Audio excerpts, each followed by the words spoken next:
ਦਰਸ਼ਕੋ break ਤੋਂ ਬਾਅਦ ਤੁਹਾਨੂੰ ਆਪਾਂ ਸਭ ਨੂੰ ਜੀ ਆਇਆਂ ਕਹਿੰਦੇ ਆ। ਸੋ ਥਰਡ ਵਾਲੇ ਇਸ਼ੂ ਦੇ ਵਿੱਚ ਆਪਾਂ ਡਿਸਕਸ ਕਰਨ ਜਾ ਰਹੇ ਹਾਂ ਕਿ ਕਿਸ ਤਰ੍ਹਾਂ ਮੋਦੀ ਸਰਕਾਰ ਕਿਸਾਨਾਂ ਦਾ ਜਿਹੜਾ ਮਸਲਾ ਹੱਲ ਉਹਨੇ ਕੀ ਕਰਨਾ ਸੀ। ਉਹਨੇ ਤਾਂ 3 ਖੇਤੀਬਾੜੀ ਕਾਨੂੰਨਾਂ ਨੂੰ ਵਾਪਸ ਲੈਣ ਦੀ ਥਾਂ ਤੇ ਮੋਦੀ ਸਰਕਾਰ ਨੇ ਰਾਸ਼ਟਰਪਤੀ ਤੋਂ ਇੱਕ ਹੋਰ ਆਰਡੀਨੈਂਸ ਜਿਹੜਾ ਜਾਰੀ ਕਰਵਾਇਆ ਹੈ, ਜਿਸ ਦੇ ਤਹਿਤ ਪਰਾਲੀ ਸਾੜਨ ਵਾਲਿਆਂ ਨੂੰ 1 ਕਰੋੜ ਰੁਪਏ ਦਾ ਜੁਰਮਾਨਾ ਅਤੇ ਕਈ ਸਾਲਾਂ ਦੀ ਜਿਹੜੀ ਕੈਦ ਕੀਤੀ ਜਾਵੇਗੀ। So this is very sad news. So ਇਸ ਬਾਰੇ ਆਪਾਂ ਡਿਸਕਸ ਕਰਨ ਜਾ ਰਹੇ ਹਾਂ। ਸੋ ਅਸੀਂ ਚਾਹਾਂਗੇ ਕਿ ਤੁਸੀਂ ਸਾਡੇ ਨਾਲ ਇਸੇ ਤਰ੍ਹਾਂ ਹੀ ਬਣੇ ਰਹਿਣਾ। ਦੇਖਣ ਸੁਣਨ ਲਈ ਤੁਹਾਡਾ ਸਭ ਦਾ ਬਹੁਤ ਬਹੁਤ ਸ਼ੁਕਰੀਆ ਜੀ। ਡਾਕਟਰ ਸਾਹਿਬ ਕੀ ਕਹਿਣਾ ਚਾਹੋਗੇ?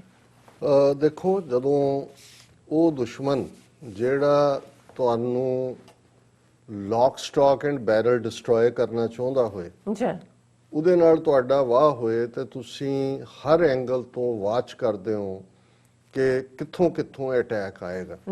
ਔਰ ਜੇ ਅਸੀਂ ਇਸ 72-73 ਸਾਲ ਦੇ ਪੀਰੀਅਡ 'ਚ ਦੇਖੀਏ ਕਿ ਕਿਵੇਂ ਪੰਜਾਬ ਨੂੰ, ਔਰ ਕਿਉਂਕਿ ਪੰਜਾਬ 'ਚ ਸਿੱਖ ਕੌਮ ਵਸਦੀ ਹੈ, ਜਿਹੜਾ ਭਾਰਤੀ ਕਬਜ਼ੇ ਵਾਲਾ ਪੰਜਾਬ ਹੈ, ਉਹ ਜ਼ਾਹਰ ਹੈ ਕਿ ਇਹਨਾਂ ਦੀ ਆਪਣੀ ਜਿਹੜੀ ਹੈ ਨਕਸ਼ਾਬੰਦੀ ਜਿਹੜੀ ਇਹਨਾਂ ਨੇ ਨਵੰਬਰ 84 ਦੇ ਵਿੱਚ, ਨਵੰਬਰ 1966 ਦੇ ਵਿੱਚ ਕੀਤੀ, ਉਹਦੇ ਥੱਲੇ ਸਿੱਖ ਮੈਜੋਰਿਟੀ ਸਟੇਟ ਬਣਿਆ। ਹਾਲਾਂਕਿ ਇਹਨਾਂ ਨੇ ਆਪਣੇ ਵੱਲੋਂ ਤਾਂ ਪੰਜਾਬ ਨੂੰ ਇੰਨਾ ਕੁ ਲੂਲਾ ਲੰਗੜਾ ਬਣਾਉਣ ਦੀ ਕੋਸ਼ਿਸ਼ ਕੀਤੀ ਕਿ ਜਿੰਨੇ ਵੱਧ ਤੋਂ ਵੱਧ ਇਲਾਕੇ ਕੱਢੇ ਜਾ ਸਕਦੇ ਨੇ ਕੱਢ ਲਓ, ਰਾਜਧਾਨੀ ਵੀ ਬਾਹਰ ਕੱਢ ਦਿਓ ਔਰ ਪਾਣੀਆਂ ਦਾ ਕੰਟਰੋਲ ਵੀ ਰੱਖ ਲਓ।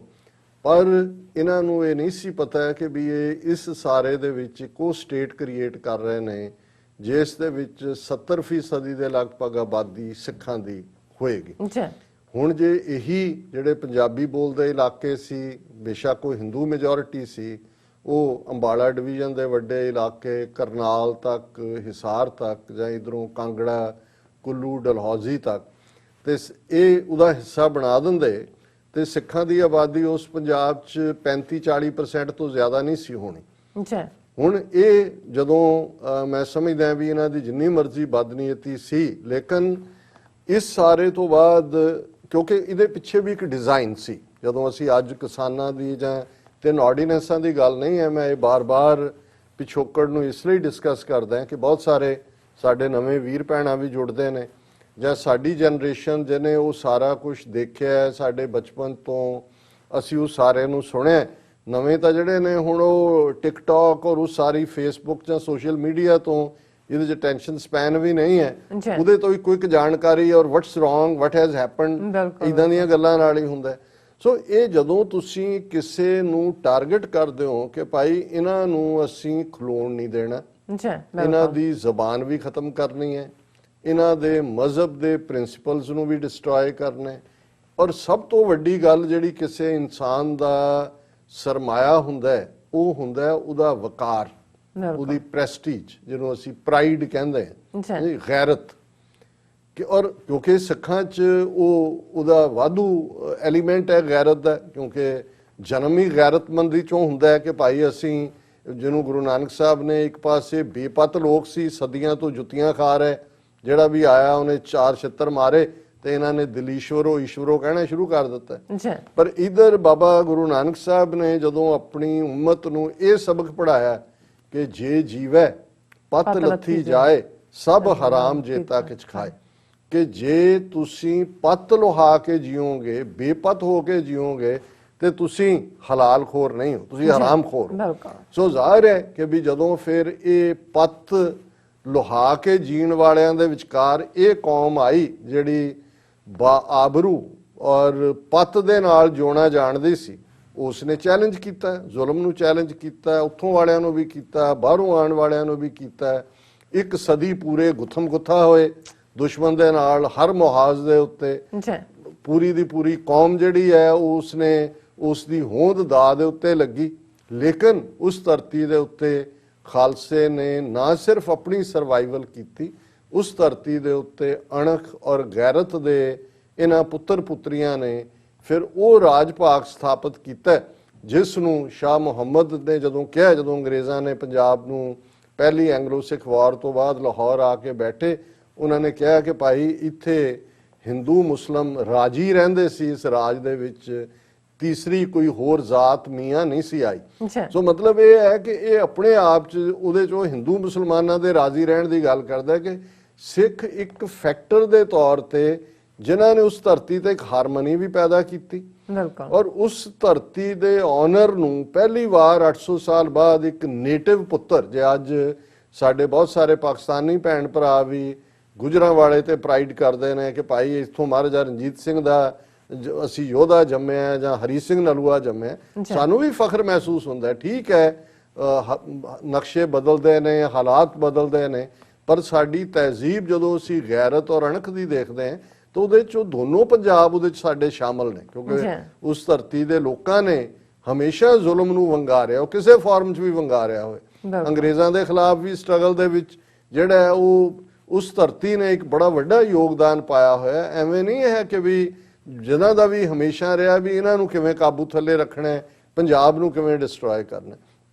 ਲੇਕਿਨ 47 ਤੋਂ ਇੱਕਦਮ ਬਾਅਦ ਬੇਸ਼ੱਕ 1/3 ਪੰਜਾਬ ਹੀ ਜਿਹੜਾ ਉਹ ਭਾਰਤੀ ਕਬਜ਼ੇ ਥੱਲੇ ਆਂਦਾ ਹੈ। ਉਸ ਵੇਲੇ ਦੇ ਜਿਹੜੇ 32-33 ਜ਼ਿਲ੍ਹਿਆਂ ਚੋਂ 13 ਜਾਂ 14 ਜ਼ਿਲ੍ਹੇ ਮੇਰਾ ਖਿਆਲ ਹੈ ਉਹ ਇਧਰਲੇ ਪੰਜਾਬ ਦਾ ਹਿੱਸਾ ਬਣਦੇ ਨੇ, ਜਿਹੜੇ ਬਾਅਦ ਦੇ ਵਿੱਚ ਪੈਪਸੂ ਜਿਹਨੂੰ ਕਹਿੰਦੇ ਸੀ, ਪਟਿਆਲਾ, ਜੀਂਦ, ਫਰੀਦਕੋਟ, ਕਪੂਰਥਲਾ, ਕਲਸੀਆਂ ਜਾਂ ਮਲੇਰਕੋਟਲਾ, ਇਹ ਰਿਆਸਤਾਂ ਤਾਂ ਬਾਅਦ ਚ ਪੰਜਾਬ ਦੇ ਵਿੱਚ ਰਲਾਈਆਂ ਗਈਆਂ 1956 ਦੇ ਵਿੱਚ। 1 ਨਵੰਬਰ 1956 ਨੂੰ ਪਹਿਲਾਂ ਇਹਨਾਂ ਦੀ ਵੀ ਇੱਕ ਅੱਡ ਸਟੇਟ ਬਣਾਈ ਹੋਈ ਸੀ ਪੈਪਸੂ। ਔਰ ਇਸ ਤੋਂ ਬਾਅਦ ਅਸੀਂ ਦੇਖਦੇ ਹਾਂ ਵੀ ਸ਼ੁਰੂਆਤ ਤਾਂ ਕ੍ਰਿਮੀਨਲ ਟ੍ਰਾਈਬ ਐਲਾਨਣ ਦੇ ਨਾਲ ਹੋ ਜਾਂਦੀ ਹੈ, ਜ਼ਰਾਇਮ ਪੇਸ਼ਾ ਕਬੀਲਾ, ਔਰ ਲਗਾਤਾਰਤਾ ਨਾਲ। ਔਰ ਜੇ ਅਸੀਂ ਉਸ ਧਰਤੀ ਦੀ ਗੱਲ ਕਰੀਏ, ਪਾਣੀ ਸਾਡੀ ਬੇਸਿਕ ਲਾਈਫ ਲਾਈਨ ਹੈ।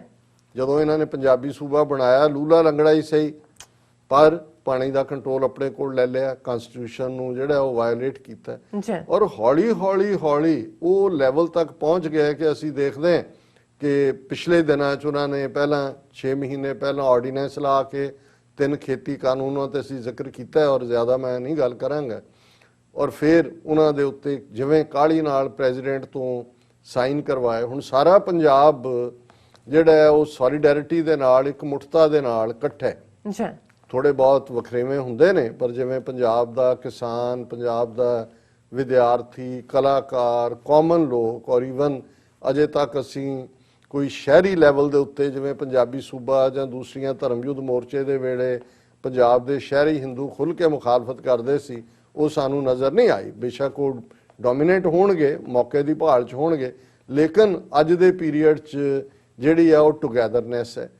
ਹੁਣ ਇਸ ਸਾਰੇ ਚੋਂ ਜਦੋਂ ਅਸੀਂ ਕੱਲ ਜ਼ਿਕਰ ਕੀਤਾ ਕਿ ਵੀ 97 ਦੇ ਕਰੀਬ ਮਾਲ ਗੱਡੀਆਂ ਚਲਾਉਣ ਦਾ ਫੈਸਲਾ ਉਹਨਾਂ ਨੇ ਲਿਆ, ਜਿਹੜਾ 2 ਦਿਨ ਪਹਿਲਾਂ ਉਹਨਾਂ ਕਿਹਾ ਜੀ ਨਾ ਸੁਰੱਖਿਆ ਨਹੀਂ ਹੈ। ਅਸੀਂ ਕਿਹਾ ਕਿ ਜੀ ਇਹ ਕਿਸਾਨਾਂ ਦਾ ਦਬਾਅ ਹੈ। ਕਿਸੇ ਨੇ ਇਹ ਵੀ ਕਿਹਾ ਵੀ ਹੋ ਸਕਦਾ ਹੈ ਸਰਕਾਰ ਗੱਲਬਾਤ ਦੀ ਰੌਂਚ ਹੈ, ਪਰ ਅੱਜ ਦੀਆਂ ਖਬਰਾਂ ਇਹ ਦੱਸਦੀਆਂ ਨੇ ਕਿ ਵੀ ਬਿਲਕੁਲ ਕੋਈ ਉਹਨਾਂ ਦੀ ਜਿਹੜੀ ਹੈ ਨੀਅਤ ਇਹਨੂੰ ਨਿਬੇੜਨ ਦੀ ਨਹੀਂ ਹੈ। ਕਿਉਂਕਿ ਉਹਨਾਂ ਨੇ ਜੇ ਉੱਥੇ ਬਿਹਾਰ ਦੇ ਵਿੱਚ ਮੋਦੀ ਕਸ਼ਮੀਰ ਦੇ ਆਰਟੀਕਲ 370 ਨੂੰ 3 ਆਰਡੀਨੈਂਸਾਂ ਦੇ ਨਾਲ ਜੋੜਦਾ ਤਾਂ ਫਿਰ ਤਾਂ ਕੋਈ ਦੋ ਰਾਵਾਂ ਨਹੀਂ ਨੇ ਕਿ ਉਹਨਾਂ ਦੀ ਨੀਅਤ ਕੀ ਹੈ। ਹੁਣ ਇੱਕ ਇਸ਼ੂ ਜਿਹੜਾ ਇਸ ਸਾਰੇ ਪੀਰੀਅਡ ਦੇ ਵਿੱਚ, ਹਾਲਾਂਕਿ ਇਸ਼ੂ ਅੱਜ ਦਾ ਨਹੀਂ, ਇਹਨੂੰ ਪਹਿਲਾਂ ਕੇਜਰੀਵਾਲ ਨੇ ਜ਼ਿਆਦਾ ਚੁੱਕਿਆ ਦਿੱਲੀ 'ਚ, ਕਿਉਂਕਿ ਹੁਣ ਵਿੰਟਰ ਸ਼ੁਰੂ ਹੋ ਰਹੀ ਹੈ, ਪੋਲਿਊਸ਼ਨ ਗੰਦਾ, ਡਰਟੀਐਸਟ, ਜਦੋਂ ਇਹਨੇ ਟਰੰਪ ਨੇ ਕਿਹਾ ਆਪਣੀ ਡਿਬੇਟ ਦੇ ਵਿੱਚ ਫਿਲਥੀ ਇੰਡੀਆ, ਫਿਲਥੀ ਏਅਰ, ਫੁੱਲ ਆਫ ਫਿਲਥ, ਤੇ ਜ਼ਾਹਰ ਹੈ ਕਿ ਵੀ ਇਹ ਕੋਈ ਇਹ ਨਹੀਂ ਹੈ ਵੀ ਕਿਸਾਨਾਂ ਦੀ ਉਹ ਝੋਨੇ ਦੀ ਜਿਹੜੀ ਹੈ ਲੈਫਟ ਓਵਰ ਪਰਾਲੀ ਜਿਹਨੂੰ ਕਹਿੰਦੇ ਨੇ ਜਾਂ ਸਟਬਲ ਕਹਿੰਦੇ ਨੇ ਕਿ ਉਹਦੇ ਸਾੜਨ ਨਾਲ ਹੀ ਜੁੜਿਆ ਹੋਇਆ। ਉੱਥੇ ਉਹੀ ਗੰਦੀਆਂ ਫੈਕਟਰੀਆਂ, ਉਹੀ ਜਿਹੜਾ ਉਹਨਾਂ ਦੇ ਗੰਦੇ ਵਾਹਨ ਵਹੀਕਲ ਸੜਕਾਂ ਦੇ ਉੱਤੇ, ਉਹੀ ਚੋਰ ਇੰਸਪੈਕਟਰ ਜਿਹੜੇ ਫੈਕਟਰੀਆਂ ਨੂੰ ਵੀ ਦੇਈ ਜਾਂਦੇ ਨੇ ਔਰ ਲਾਇਸੈਂਸ ਪੈਸੇ ਲੈ ਕੇ, ਔਰ ਕੋਈ ਪੋਲਿਊਸ਼ਨ। ਲੇਕਿਨ ਜਦੋਂ ਤੁਸੀਂ ਜਿਵੇਂ ਕਹਿੰਦੇ ਨੇ ਕਿ ਵੀ ਕਿਸੇ ਕੁੱਤੇ ਨੂੰ ਮਾਰਨ ਤੋਂ ਪਹਿਲਾਂ ਉਹਨੂੰ ਪਾਗਲ ਐਲਾਨਣਾ ਬੜਾ ਜ਼ਰੂਰੀ ਹੈ। ਹੁਣ ਜੇ ਤੁਸੀਂ ਕਿਸਾਨਾਂ ਦੇ ਉੱਤੇ ਫੁੱਲ ਸਕੇਲ ਫੌਜ ਚਾੜਨੀ ਹੈ ਤੇ ਕੱਲਾ ਇਸ ਗੱਲ ਨਾਲ ਗੱਲ ਨਹੀਂ ਬਣਨੀ ਹੈ ਜੇ ਉਹਨਾਂ ਨੇ ਗੱਡੀਆਂ ਰੋਕ ਦਿੱਤੀਆਂ ਜਾਂ ਉਹਨਾਂ ਨੇ ਮੋਦੀ ਦੇ ਪੁਤਲੇ ਸਾੜ ਦਿੱਤੇ। ਉਹ ਹੁਣ ਦਿੱਲੀ ਔਰ ਆਲੇ ਦੁਆਲੇ ਦੇ ਲੋਕਾਂ ਨੂੰ ਇਹ ਮੈਸੇਜ ਦੇ ਰਹੇ ਨੇ ਕਿ ਆ ਜਿਹੜਾ ਹੁਣ ਸਾਰੀ ਹਵਾ ਦੇ ਵਿੱਚ ਪੋਲਿਊਸ਼ਨ ਹੈ, ਜਾਂ ਤੁਸੀਂ ਬਿਮਾਰ ਹੋਣਾ ਹੈ, ਐਲਰਜੀਜ਼ ਹੋਣੀਆਂ, ਦਮਾ ਹੋਣਾ। ਕਈ ਮੁਲਕਾਂ ਦੀਆਂ ਐਮਬੈਸੀਆਂ ਉੱਥੋਂ ਉਹ ਕਹਿੰਦੀਆਂ ਜੀ ਸਾਨੂੰ ਇੱਥੋਂ ਕੱਢੋ ਕਿਉਂਕਿ ਉਹਨਾਂ ਦੇ ਸਟਾਫ ਬਿਮਾਰ ਹੋਏ ਪਿਛਲੇ ਸਾਲ। ਹੁਣ ਉਹਦੇ ਲਈ ਉਹਨਾਂ ਨੇ ਗਰਾਊਂਡ ਤਿਆਰ ਕਰ ਲਈ ਕਿ ਵੀ ਇਹ ਸਾਰਾ ਇਸ ਕਰਕੇ ਹੈ ਕਿ ਪਰਾਲੀ ਜਿਹੜੀ ਆ ਉਹ ਫੂਕੀ ਜਾਂਦੀ ਹੈ, ਸਟਬਲ ਬਰਨਿੰਗ, ਇਹਨੂੰ ਰੋਕੋ। ਪਹਿਲਾਂ ਕੇਜਰੀਵਾਲ ਨੇ ਕਿਹਾ ਜੀ ਖਾਸ ਮੀਟਿੰਗ ਸੱਦ ਲਓ ਇਹਦੀ ਉਹਦੀ, ਹੁਣ ਉਹਨਾਂ ਨੇ ਅਦਾਲਤ ਦਾ ਸਹਾਰਾ ਲੈ ਲਿਆ, ਕੋਰਟ 'ਚ ਲੈ ਗਏ ਕਿ ਜੀ ਨਹੀਂ ਹੈ। ਹੁਣ ਕੋਰਟ ਨੇ ਜਦੋਂ ਕੀਤਾ ਤੇ ਅੱਜ ਪ੍ਰੈਜ਼ੀਡੈਂਟ ਕੋਵਿੰਦਾ ਦੇ ਥੱਲੇ ਇੱਕ ਆਰਡੀਨੈਂਸ ਉਹਨਾਂ ਨੇ ਜਾਰੀ ਕੀਤਾ, stubble burning president promulgates ordinance to deal with air pollution in Delhi NCR। ਹੁਣ ਇਹ ਜਿਹੜਾ ਸਾਰਾ ਹੀ ਦਿੱਲੀ ਦੇ ਨਾਲ ਲੱਗਦਾ, ਔਰ ਇਹਦੇ 'ਚ ਉਹਨਾਂ ਨੇ 4 ਸਟੇਟਾਂ ਜਿਹੜੀਆਂ ਨੇ ਪੰਜਾਬ, ਹਰਿਆਣਾ, ਰਾਜਸਥਾਨ ਔਰ UP, ਇਹਨਾਂ ਨੂੰ ਮਾਰਕ ਕੀਤਾ ਕਿ ਉਹਨਾਂ ਨੇ ਕਿਹਾ ਜੀ Haryana, Punjab, UP and Rajasthan with regard to air pollution. ਔਰ ਉਹਦੇ ਥੱਲੇ ਕਿਉਂਕਿ ਅਜੇ 1 ਤਰੀਕ ਹੋਰ ਪੈਣੀ ਹੈ, ਪਰ ਜਿਹੜੀ ਅੱਜ ਦੇ ਮੀਡੀਆ 'ਚ ਰਿਪੋਰਟਿੰਗ ਹੈ ਕਿ ਜਿਹੜੇ ਇਹਨਾਂ ਦੀ ਇਹ ਆਰਡੀਨੈਂਸ ਹੈ ਉਹਦੇ ਥੱਲੇ ਜਿਹੜੇ ਝੋਨੇ ਦੀ ਪਰਾਲੀ ਸਾੜਨਗੇ ਉਹਨਾਂ ਨੂੰ 1 ਕਰੋੜ ਤੱਕ ਦਾ ਜੁਰਮਾਨਾ ਹੋ ਸਕਦਾ ਹੈ ਔਰ ਕੈਦ ਕਈ ਸਾਲਾਂ ਦੀ। ਹੁਣ ਤੁਸੀਂ 2-2, 3-3 ਕਿੱਲਿਆਂ ਵਾਲੇ ਜਿਹੜੇ ਨੇ ਜਿਨ੍ਹਾਂ ਦਾ ਈਵਨ 10-15 ਹਜ਼ਾਰ ਜਾਂ 20 ਲੱਖ ਦਾ ਵੀ 15-20 ਲੱਖ ਤੋਂ ਜ਼ਿਆਦਾ ਕਿੱਲੇ ਨਹੀਂ ਨੇ ਜਿਹੜੇ ਇੰਟੀਰੀਅਰ ਨੇ, ਤੇ ਉਹ ਫਿਰ ਜੁਰਮਾਨਾ ਵਸੂਲਣ ਲਈ ਉਹਨਾਂ ਦੀ ਜ਼ਮੀਨ ਜਿਹੜੀ ਉਹ ਖੇਤੀ ਆਰਡੀਨੈਂਸਾਂ ਨਾਲ ਹੀ ਨਹੀਂ ਇਵੇਂ ਜ਼ਬਤ ਕਰਨਗੇ, ਘਰ ਵੀ ਜ਼ਬਤ ਕਰਨਗੇ, ਤਾਂ ਬਾਕੀ ਕਹਿਣਗੇ ਜੀ ਆ ਜਿਹੜਾ ਜੁਰਮਾਨਾ ਭਰਨ ਲਈ ਤੁਸੀਂ ਜਿਹੜਾ ਕੰਮ ਕਰਨਾ ਉਹ ਜੇਲ੍ਹ 'ਚ ਬਹਿ ਕੇ ਕੰਮ ਕਰੋ ਔਰ ਇਹਨੂੰ ਤੁਸੀਂ ਪੇ ਕਰੋ। ਔਰ ਇਸ ਸਾਰੇ ਨੂੰ ਉਹਨਾਂ ਨੇ ਇਹ ਅਦਾਲਤ ਦਾ ਸਹਾਰਾ ਲਿਆ, ਔਰ ਹਾਲਾਂਕਿ ਕਿਹਾ ਗਿਆ ਜੀ ਅਸੀਂ ਇੱਕ ਨੁਮਾਇੰਦਾ ਉਹਦਾ ਹੋਏਗਾ, ਪਰ ਬ੍ਰੌਡਲੀ ਜਿਹੜਾ ਅੱਜ ਪੰਜਾਬੀ ਮੀਡੀਆ ਨੇ ਵੀ ਇਸ ਨੂੰ ਮੁੱਖ ਤੌਰ ਤੇ ਡਿਸਕਸ ਕੀਤਾ ਉਹ ਇਸੇ ਦੇ ਥੱਲੇ ਹੀ ਕੀਤਾ। ਔਰ ਇਸ ਸਾਰੇ 'ਚ ਉਹਨਾਂ ਨੇ ਇਹ ਦੱਸਣ ਲਈ ਕਿ ਇਹਦੇ ਲਈ ਸਭ ਤੋਂ ਵੱਡਾ ਦੋਸ਼ੀ ਪੰਜਾਬ ਦੇ ਕਿਸਾਨ ਨੇ। ਇਹ ਉਹਨਾਂ ਨੇ ਇਹ ਕਿਹਾ ਕਿ ਵੀ last year Punjab produced around 20 million tons of paddy residue, of which farmers burnt 9.88 million tons, while the figures in Haryana stood at 7 million tons and 1.23 million tons. ਉਹਨਾਂ ਨੇ ਕਿਹਾ ਜੀ ਪੰਜਾਬ ਨੇ ਪਿਛਲੇ ਸਾਲ 20 ਮਿਲੀਅਨ ਟਨ ਝੋਨੇ ਦਾ ਰੈਜ਼ੀਡਿਊ ਜ਼ਾਹਰ ਪਰਾਲੀ ਪ੍ਰੋਡਿਊਸ ਕੀਤੀ, ਉਹਦੇ ਚੋਂ ਉਹਨਾਂ ਨੇ ਆਲਮੋਸਟ ਅੱਧਾ 9.8 ਮਿਲੀਅਨ ਟਨ ਜਿਹੜਾ ਉਹ ਫੂਕਿਆ। ਇਹਦਾ ਮਤਲਬ ਸਭ ਤੋਂ ਜ਼ਿਆਦਾ ਪੋਲਿਊਸ਼ਨ ਉਹਨਾਂ ਨੇ ਕੀਤੀ। ਤੇ ਨਾਲ ਹਰਿਆਣਾ ਜੋੜ ਲਿਆ ਕਿਉਂਕਿ ਹਰਿਆਣੇ ਦੇ ਵੀ ਉਹੀ ਸਿੱਖ ਬੈਲਟ ਹੈ ਜਿੱਥੇ ਝੋਨਾ ਹੁੰਦਾ। ਉਹਨਾਂ ਨੇ ਕਿਹਾ ਜੀ ਉਹਨਾਂ ਨੇ 7 ਮਿਲੀਅਨ ਟਨ ਪ੍ਰੋਡਿਊਸ ਕੀਤਾ ਔਰ ਉਹਨਾਂ ਨੇ 1.23 ਮਿਲੀਅਨ ਟਨ ਜਿਹੜਾ ਉਹ, ਇਹਦਾ ਮਤਲਬ ਇਹ ਹੈ ਕਿ ਕੱਲ ਨੂੰ ਜਿਹੜਾ ਵੀ ਦਿੱਲੀ 'ਚ ਸਾਹ ਦੀ ਬਿਮਾਰੀ, ਐਲਰਜੀ, ਕਾਸੇ ਨਾਲ ਵੀ ਬਿਮਾਰ ਹੋਏਗਾ ਉਹਨੂੰ ਵੀ ਉਹ ਗਾਲਾਂ ਕੱਢਣਗੇ ਪੰਜਾਬ ਦੇ ਕਿਸਾਨਾਂ ਨੂੰ। ਤੇ ਜਦੋਂ ਇਹਨਾਂ ਨੇ ਹੁਣ ਫੌਜ ਚਾੜੀ, ਉਹਨਾਂ ਨੇ ਇਹ ਨਹੀਂ ਕਹਿਣਾ ਜੀ ਉਹਨਾਂ ਦੀਆਂ ਜ਼ਮੀਨਾਂ ਖੋਣ ਲਈ ਆਰਡੀਨੈਂਸ, ਉਹਨੂੰ ਕਹਿਣਾ ਜੀ ਉਹ ਮੰਨੇ ਹੀ ਨਹੀਂ, ਉਹਨਾਂ ਤੋਂ ਬਥੇਰਾ ਉਹ ਤਾਂ ਸਾਨੂੰ ਬਿਮਾਰ ਕਰ ਰਹੇ ਨੇ। ਸੋ ਇਹ ਹੈ ਕਿ ਇੱਕ ਜਿਹੜੀ ਸਾਰੀ ਇਸ ਕਿਸਮ ਦੀ ਕਾਊਂਟਰ ਮੂਵ ਹੈ ਹਕੂਮਤ ਦੀ, ਜਿਹਦੇ 'ਚ ਸਵਾਏ ਰਿਵੈਂਜ ਤੋਂ ਔਰ ਪੰਜਾਬ ਦੇ ਕਿਸਾਨਾਂ ਨੂੰ ਨਹੀਂ, ਸਿੱਖ ਕੌਮ ਨੂੰ ਔਰ ਪੰਜਾਬ ਨੂੰ ਉਵੇਂ ਹੀ ਸਬਕ ਸਿਖਾਉਣ ਦੀ ਤਿਆਰੀ ਹੈ ਜਿਵੇਂ ਕਿ ਕਸ਼ਮੀਰ ਦੇ ਵਿੱਚ ਕੀਤਾ ਜਾ ਰਿਹਾ। No doubt. ਡਾਕਟਰ ਸਾਹਿਬ ਤੁਹਾਡਾ ਬਹੁਤ ਬਹੁਤ ਸ਼ੁਕਰੀਆ, ਤੁਸੀਂ ਆਪਣੇ ਵਿਚਾਰ ਸਾਡੇ ਦਰਸ਼ਕਾਂ ਨਾਲ ਸਾਂਝੇ ਕੀਤੇ ਨੇ। ਸੋ ਇੱਥੇ ਲੈਣੇ ਬ੍ਰੇਕ। ਵਿਊਅਰਸ ਤੁਸੀਂ ਕਿਤੇ ਨਹੀਂ ਜਾਣਾ, ਮਿਲਦੇ ਹਾਂ ਆਫਟਰ ਦਿਸ ਸ਼ਾਰਟ ਬ੍ਰੇਕ।